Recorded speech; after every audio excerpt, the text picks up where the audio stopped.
Assalamualaikum. Hi everybody. Welcome back to podcast Rumah Sayur Show by Rumah Sayur BTJ. Masih dengan saya, Dr. Ayu. Nah, di episode kali ini kita akan membahas segala hal A to Z tentang berbagai macam gangguan saluran cerna yang biasa kita pada diri kita atau pada keluarga kita atau pada orang-orang di sekitar kita. Nah, untuk membahasnya, Rumah Sayur BTJ di Rumah Sayur Show ini tentu dong nggak akan memanggil pakar yang sembarangan. Untuk itu kita hadirkan dokter spesialis penyakit dalam yang super kece. Siapa lagi kalau bukan Dr. Suher Muzakir, spesialis penyakit dalam. Assalamualaikum Dr. Uwen. Waalaikumsalam Dr. Ayu, sehatkah dirimu? Oh, insya Allah sehat. Ya kan kata-kata doa dok. Yes, amin, insya Allah. Dr. Uwen gimana? Alhamdulillah sehat nih Dr. Ayu. Sehat Aman. jiwa raga atau raganya aja? Nah, jiwa raga insya Allah. Kalau cuman sehat raga jiwa nggak sehat, kayaknya saya nggak akan diundang lah dok. Makanya agak raga juga itu takut. Dr. Uwen. Iya. Jadi ini kan para netizen tercinta Rumah Sayur Show. Banyak yang kepo tentang berbagai macam gangguan saluran cerna. Apalagi episode kita ini mau rilis, ini akan mendekati Lebaran Idul Adha yang tentunya akan luar biasa huru-hara yang terjadi di saluran cerna karena akan memakan daging-dagingan seperti itu kan ya. Jadi pencerahannya Dr. Uwen, bagaimana nasib kami ini harus menghadapi Lebaran. Kira-kira apa dok? Kayaknya ini hostnya sendiri mengalami kekhawatiran yang lumayan ya. Mengalami huru-hara di dalam saluran cernanya. Iya, oke. Understood. Aduh, Dr. Uwen. Yes. Halo, Dr. Uwen. Ya. Halo, Dr. Uwen. Ya, Dr. Ayu. Netizen semuanya pemirsa Rumah Sayur. Halo Dr. Uwen. Hai. Welcome back Dr. Uwen. Yeah. Kenapa ya sinyal? Jadi ini saya perlu jelasin ke para pendengar sekalian kenapa terkadang kita putus-putus. Karena kita podcastnya ini menerapkan physical distancing. Jadi kita tidak berada jauh di gitu ya. Mata dekat di hati. Oke. Jadi kita harus menjelaskan kepada para pendengar semua Dr. Uwen ya kan kenapa kadang-kadang hilang timbul karena kita tetap social distancing. Kita berupaya maksimal ya dok ya. Yap. Oke. Sip. Jadi Dr. Uwen, jadi kita tuh pengen tahu ya kan kira-kira penyakit atau gangguan yang paling sering menyerang sistem pencernaan tuh apa aja dok? Oke. Jadi yang harus kita pahami sebagai awal Dr. Ayu, yang namanya saluran cerna itu adalah dari mulut sampai ke anus ya, jelas. Jadi mulut itu sudah termasuk bagian dari saluran cerna sebenarnya, bukan cuma lambung doang, gitu kan? Sekarang kan ngetrennya kesannya kan kalau saluran cerna itu kan identik dengan sakit lambung gitu, tapi sebenarnya yang namanya saluran cerna kan dari mulut sampai ke anus. Nah, saluran cerna sendiri itu kan dibagi menjadi saluran cerna bagian atas sama saluran cerna bagian bawah. Jadi ada organ yang membatasi antaranya.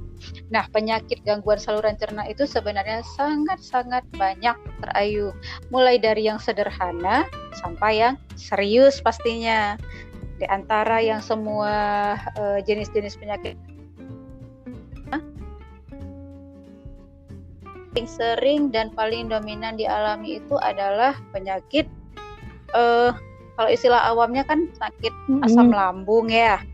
Kalau kita istilahnya kan dispepsia, kemudian diare, kemudian sembelit juga sering. Jadi itu keluhan-keluhan yang paling umum dialami. Terlepas dari gangguan-gangguan yang lain, bisa misalnya gangguan saluran cerna, perdarahan, nyeri perut hebat, kemudian ada gangguan usus. Tapi di antara semuanya itu dari pengalaman kita selama pendidikan atau selesai pendidikan pun memang nominasi paling atas masih penyakit MAH atau penyakit asam lambung. kemudian diare dan sembelit. Cuman kalau sembelit itu kadang-kadang nggak terlalu mengkhawatirkan atau menyebabkan pasien langsung datang. Yang paling sering itu ya sakit mah atau ya diare.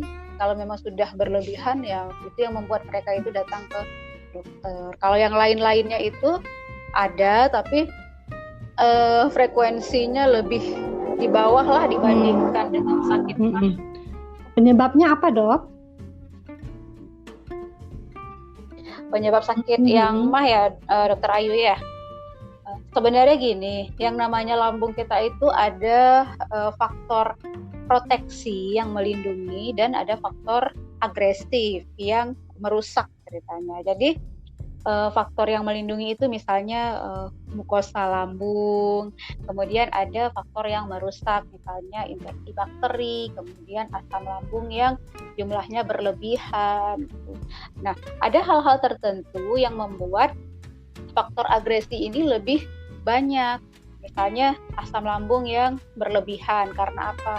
Ya karena faktor pola makan yang salah, makan tidak teratur, kemudian jenis makanan yang dikonsumsi terlalu banyak dan terlalu sering makan makanan yang asam, yang pedas, yang spicy, yang terlalu berbumbu. Kan makanan kita banyak yang berbumbu ya, Dokter Ayu ya.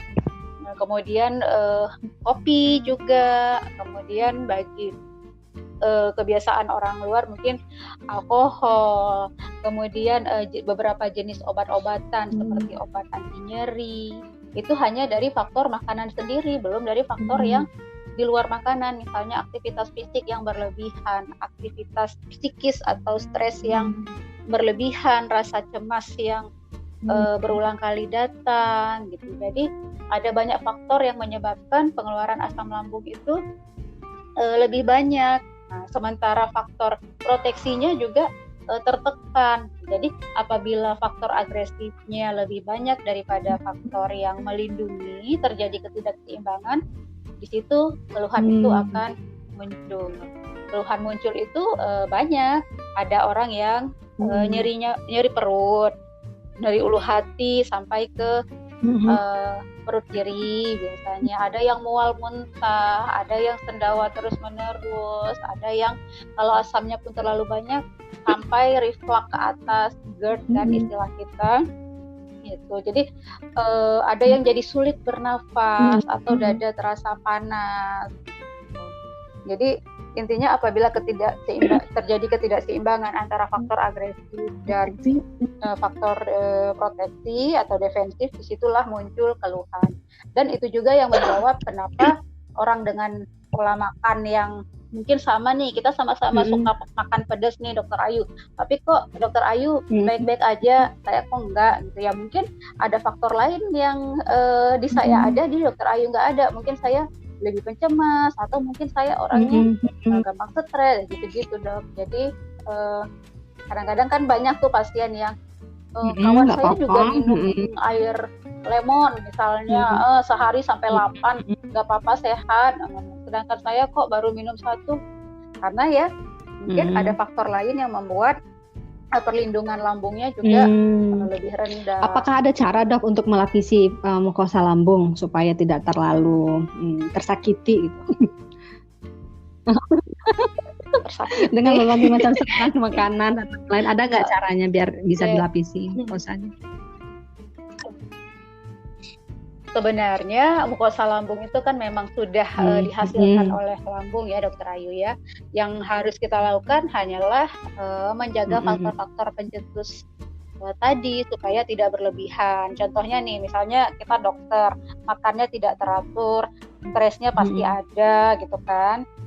Terus mungkin jenis makanan yang kita konsumsi juga tidak sehat misalnya. Jadi ya yang bisa kita hindari ya kita hindari. Mungkin aktivitas fisik dan aktivitas fisik kita sudah tidak mungkin bisa dihindari gitu. Makan ya usahakan berarti makannya teratur atau jenis makannya lebih kita jaga. Apabila keluhannya sudah timbul, maka nanti akan diberikan obat yang memang bisa melapisi mukosa lambung. Tapi itu bukan obat untuk dikonsumsi terus-menerus juga.